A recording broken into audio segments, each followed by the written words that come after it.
When you're obtaining seeds to grow a vegetable garden for the first time, you may want to select them from a catalog specializing in vegetable gardening.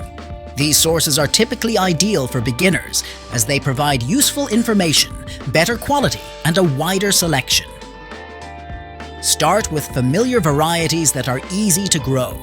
The seeds should be ordered well in advance of planting time and after you have planned your gardening space and individual needs. Ordering this way will help ensure that you purchase the proper amounts. Seeds can be planted directly into the soil of your garden, or you may start them indoors.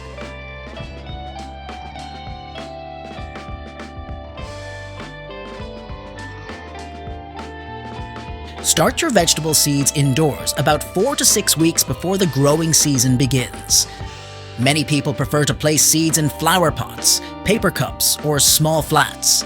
If there is no outlet for drainage, be sure to place small holes in the bottoms of your chosen container beforehand.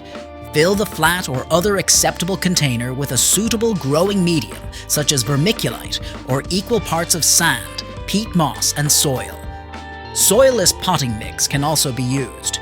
Sprinkle the seeds onto the soil and cover them according to the proper planting depth found on the seed packet.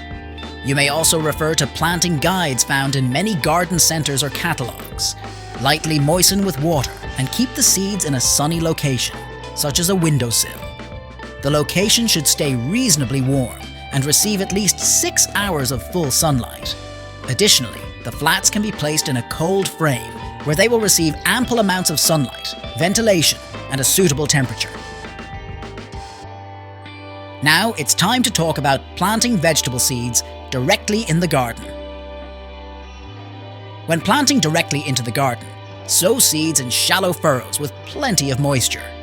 Use a rake to create the furrows for sowing seeds. After seedlings show signs of healthy growth, you can thin them as needed. Pole beans, squash, cucumbers, corn, and melons often are planted in hills of 8 to 10 seeds and thinned to 2 to 3 plants per hill once they have reached adequate size. You can also interplant faster growing varieties of crops between the slower ones. Keep in mind that different types of vegetables have different needs. Therefore, it's best to refer to the individual seed packets or other resource that shows the quantity of seeds required for a given space and plan accordingly. Once harvesting season has begun, you can start collecting your favorite seeds and continue reaping their rewards for years to come. If you found this video helpful, please give it a thumbs up and subscribe to our channel for more gardening tips and tricks.